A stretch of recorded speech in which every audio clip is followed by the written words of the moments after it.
అందరికీ నమస్కారం. XL mobile interview సిరీస్లోని episode 9కి స్వాగతం. ఈరోజు మనం చాలా ఇంపార్టెంట్ అయిన హెచ్ఆర్ ట్రాప్ క్వశ్చన్స్ గురించి తెలుసుకోబోతున్నాం. సో వీడియోని స్కిప్ చేయకుండా లాస్ట్ వరకు చూడండి, అప్పుడే మీకు క్లియర్గా అర్థమవుతుంది. ఎక్సెల్ ఇంటర్వ్యూకి ప్రిపేర్ అవుతున్నారా? హెచ్ఆర్ ఒక సింపుల్ క్వశ్చన్ అడుగుతారు, కానీ చాలామంది ఇక్కడే ఫెయిల్ అవుతారు. మీ ఆన్సర్ కరెక్ట్ అని అనుకుంటారు, కానీ అది ట్రాప్. ఈ వీడియో చూస్తే మీరు కూడా స్మార్ట్గా ఆన్సర్ చేయొచ్చు. సో వీడియోని స్కిప్ చేయకుండా లాస్ట్ వరకు చూసేసేయండి. ఇప్పుడు హెచ్ఆర్ ట్రాప్ క్వశ్చన్ దాని యొక్క ఇంట్రొడక్షన్ గురించి తెలుసుకుందాం. హెచ్ఆర్ క్వశ్చన్ ఏంటి అంటే, ఎక్సెల్లో డూప్లికేట్ వాల్యూస్ని ఎలా ఐడెంటిఫై చేస్తారు?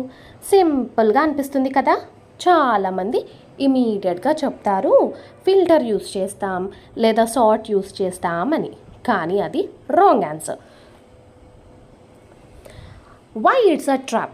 ఎందుకు అది రాంగ్ ఆన్సర్ అయ్యింది, ఎందుకు అది ట్రాప్ అని తెలుసుకో అని ఇప్పుడు మనం తెలుసుకుందాం. హెచ్ఆర్ ఎందుకు ఈ క్వశ్చన్ అడుగుతారు అంటే, మీ ప్రాక్టికల్ నాలెడ్జ్ టెస్ట్ చేయడానికి. ఎక్సెల్లో బేసిక్ టూల్స్ తెలిస్తే సరిపోదు, స్మార్ట్గా ఫాస్టెస్ట్ మెథడ్ తెలిస్తేనే ఇంప్రెస్ అవుతారు. మీరు స్లో మెథడ్స్ చెప్తే హెచ్ఆర్కి డౌట్ వస్తుంది, ఏమని? ఈ క్యాండిడేట్కి రియల్ టైం నాలెడ్జ్ ఉందా లేదా అని. సో కరెక్ట్ ఆన్సర్ ఏంటో తెలుసుకోవాలంటే, ఇప్పుడు మనం కరెక్ట్ ఆన్సర్ ఏంటో తెలుసుకోవాలి అంటే ఆ టాపిక్లోకి ఎంటర్ అయిపోదాం. సో కరెక్ట్ ఆన్సర్ ఏంటి అంటే, కండిషనల్ ఫార్మాటింగ్ యూజ్ చేసి డూప్లికేట్ వాల్యూస్ని హైలైట్ చేస్తాం. ఇలా కనుక మీరు హెచ్ఆర్కి ఆన్సర్ చెప్పారు అంటే హెచ్ఆర్కి అర్థమవుతుంది దాట్ మీకు రియల్ టైం నాలెడ్జ్ ఉంది అని, అండ్ మీరు అలాగే స్లో మెథడ్స్ చెప్పట్లేదు, ఫాస్టెస్ట్ స్మార్ట్ మెథడ్స్లో చెప్తున్నారు అని హెచ్ఆర్ ఖచ్చితంగా ఇంప్రెస్ అవుతారు. సో కరెక్ట్ ఆన్సర్ ఏంటి అంటే, కండిషనల్ ఫార్మాటింగ్ యూజ్ చేసి డూప్లికేట్ వాల్యూస్ని హైలైట్ చేస్తాం. అప్పుడు డూప్లికేట్ వాల్యూస్ అన్నీ హైలైట్ అవుతాయి. సో నేను ఈ వీడియోలో దాని ఎక్స్ప్లెనేషన్ డీటెయిల్గా చెప్పట్లేదండి, ఎందుకంటే వీడియో చాలా లెంతీగా అయిపోతుంది. సో కాబట్టి మీరు జస్ట్ సింపుల్గా కండిషనల్ ఫార్మాటింగ్ యూజ్ చేసి డూప్లికేట్ వాల్యూస్ హైలైట్ చేస్తాం అనేది ఈ పాయింట్ మాత్రం ఖచ్చితంగా గుర్తుపెట్టుకోండి. అలాగే మీరు ఎగ్జాంపుల్తో కనుక హెచ్ఆర్కి ఇంప్రెస్ చేశారు అంటే ఇంకా బాగా ఇంప్రెస్ అవుతారు. మెయిన్ గుర్తుపెట్టుకోవాల్సింది ఏంటి అంటే, ఎవరైనా సరే ఇలాగా హెచ్ఆర్ క్వశ్చన్స్ అడిగినప్పుడు మీరు ఆన్సర్స్ చెప్పేటప్పుడు ఎగ్జాంపుల్స్తో కనుక చెప్పారు అంటే రియల్ టైంలో మీరు యూసేజ్ చేశారు అని వాళ్ళకు క్లియర్గా అర్థమవుతుంది. ఇది ఒక ప్రో టిప్ అనుకోండి. ఖచ్చితంగా మీరు ఏదైనా ఆన్సర్ ఇచ్చేటప్పుడు దాన్ని ఎగ్జాంపుల్తో కనుక ఎక్స్ప్లెయిన్ చేశారు అంటే మీకు దాని మీద నాలెడ్జ్ ఉంది అని వాళ్ళు క్లియర్గా అర్థం చేసుకుంటారు. ఇప్పుడు మనం అలాగా సో కండిషనల్ ఫార్మాటింగ్ యూజ్ చేసి డూప్లికేట్ వాల్యూస్ హైలైట్ చేస్తాం అని చెప్తే సరిపోతుంది. ఇప్పుడు ప్రో టిప్లోకి వెళ్ళిపోతాం.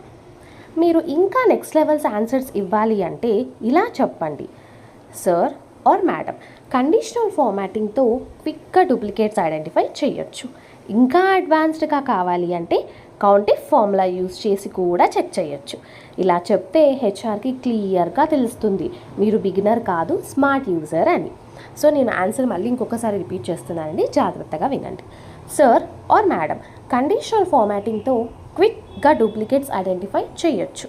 ఇంకా అడ్వాన్స్డ్గా కావాలి అంటే కౌంటిఫ్ ఫార్ములా యూజ్ చేసి కూడా చెక్ చేయొచ్చు. ఇలా కనుక చెప్తే హెచ్ఆర్కి క్లియర్గా తెలుస్తుంది మీరు బిగినర్ కాదు, స్మార్ట్ యూజర్ అని. రియల్ ఇంటర్వ్యూ స్టైల్ ఆన్సర్లోకి ఇప్పుడు ఎంటర్ అయిపోదాం. ఫర్ ఎగ్జాంపుల్ ఆన్సర్ ఇలా ఉండాలి, డూప్లికేట్ వాల్యూస్ ఐడెంటిఫై చేయడానికి conditional formatting fastest method, advance analysis కోసం కౌంటిఫ్ యూజ్ చేస్తాను, షార్ట్, క్లియర్ అండ్ ప్రొఫెషనల్. ఇలా కనుక మీరు ఆన్సర్ ఇచ్చారు అంటే ఇంటర్వ్యూవర్కి ఖచ్చితంగా అర్థమవుతుంది మీరు స్మార్ట్గా ఆన్సర్ ఇస్తున్నారు, అలాగే రియల్ టైంలో యూస్ చేస్తున్నారు అని. సో డూప్లికేట్ వాల్యూస్ ఐడెంటిఫై చేయడానికి ఏం చేయాలి? కండిషనల్ ఫార్మాటింగ్ అనేది ఫాస్టెస్ట్ మెథడ్. సో ఈ కండిషనల్ ఫార్మాటింగ్ ఫాస్టెస్ట్ మెథడ్ కాబట్టి డూప్లికేట్ వాల్యూస్ని ఈజీగా ఐడెంటిఫై చేయొచ్చు, అది కూడా త్వరగా చేయొచ్చు. అడ్వాన్స్డ్ అనాలిసిస్ కోసం కౌంటిఫ్ యూస్ చేస్తారు. కౌంటిఫ్ ఎందుకు యూస్ చేస్తారు అంటే అడ్వాన్స్డ్ అనాలిసిస్ కోసం కౌంటిఫ్ అనే ఫార్ములా యూస్ చేస్తారు. ఇలా కనుక చెప్పారు అంటే మీరు షార్ట్గా, క్లియర్గా, ప్రొఫెషనల్గా ఉంటుంది. సో కాబట్టి ఎవరైతే ఇంటర్వ్యూకి ప్రిపేర్ అవుతున్నారో ఈ వీడియో కనుక మీరు ఒకసారి చూసారు అంటే మీకు క్లియర్ ఐడియా వస్తుంది, ఇలా చెప్తే హెచ్ఆర్ అనే అతను ఇంప్రెస్ అవుతాడు అని. సో కాబట్టి మీరు ఏ ఇంటర్వ్యూకి వెళ్ళినా సరే క్వశ్చన్స్ అడిగినప్పుడు మాత్రం మెయిన్ ఎక్సెల్లో ఆన్సర్స్తో పాటు ఒక ఎగ్జాంపుల్ ఇచ్చారంటే కనుక ఖచ్చితంగా హెచ్ఆర్ ఇంప్రెస్ అవుతారు. ఇది వచ్చేసి బాగా గుర్తుపెట్టుకోండి. ఇలాంటి Excel interview trap questions daily కావాలి అంటే ఫాలో అవ్వండి. నెక్స్ట్ ఎపిసోడ్ మిస్ అవ్వకండి. సో కాబట్టి ఈరోజు నేను ఈ mobile Excel series interview series episode 9లో ఏ టాపిక్స్ కవర్ చేశాను అంటే హెచ్ఆర్ ట్రాప్ క్వశ్చన్ యొక్క ఇంట్రొడక్షన్, అలాగే ఎందుకు క్వశ్చన్ అనేది ట్రాప్, అలాగే దాని యొక్క కరెక్ట్ ఆన్సర్ ఏమిటి, మరియు ప్రో టిప్ ఏమిటి, రియల్ ఇంటర్వ్యూ స్టైల్ ఆన్సర్ ఎలా ఇవ్వాలి. సో ఈ వీడియో కనుక మీకు నచ్చినట్లయితే లైక్ చేయండి, షేర్ చేయండి, సబ్స్క్రైబ్ చేయండి. ఇలాంటి మరిన్ని ఇంట్రెస్టింగ్ వీడియోస్ కోసం నా యూట్యూబ్ ఛానల్ని మాత్రం సబ్స్క్రైబ్ చేసుకోండి. అప్పుడే మీకు ఇంకా ఇలాంటి ఇంట్రెస్టింగ్ ఎపిసోడ్స్తో మీ ముందుకు వచ్చేస్తాను. సో మెయిన్ ఇంకొక ఇంపార్టెంట్ థింగ్ ఏంటి అంటే ఎవరైతే ఇంటర్వ్యూకి ప్రిపేర్ అవుతున్నారో ఫస్ట్ మెయిన్ కాన్సెప్ట్స్ అనేవి బాగా గుర్తుపెట్టుకోండి. అలాగే ఎప్పుడైతే మీరు హెచ్ఆర్కి ఆన్సర్ ఇచ్చేటప్పుడు ఎగ్జాంపుల్తో కనుక ఎక్స్ప్లెయిన్ చేశారు అంటే వాళ్ళకు క్లియర్గా అర్థమవుతుంది మీరు బిగినర్ కాదు, స్మార్ట్ యూజర్ అని. సో కాబట్టి ఆన్సర్ ఇచ్చేటప్పుడు షార్ట్ కట్స్ మెథడ్స్ కాకుండా స్మార్ట్గా ఆన్సర్ ఇచ్చారు అంటే ఖచ్చితంగా హెచ్ఆర్ అతను ఇంప్రెస్ అవుతాడు. స్లో మెథడ్స్ కాకుండా ఫాస్టెస్ట్ మెథడ్స్ తెలిస్తే ఖచ్చితంగా ఇంప్రెస్ అవుతారు. సో వీడియో కనుక నచ్చినట్లయితే లైక్ చేయండి, షేర్ చేయండి, సబ్స్క్రైబ్ చేయండి. కామెంట్ బాక్స్లో ఎపిసోడ్ 10 అని కామెంట్ చేయడం మాత్రం మర్చిపోకండి. ఇలాంటి మరిన్ని ఇంట్రెస్టింగ్ ఇంటర్వ్యూ సిరీస్ కోసం సబ్స్క్రైబ్ చేసుకోండి. Thank you for watching. జై హింద్.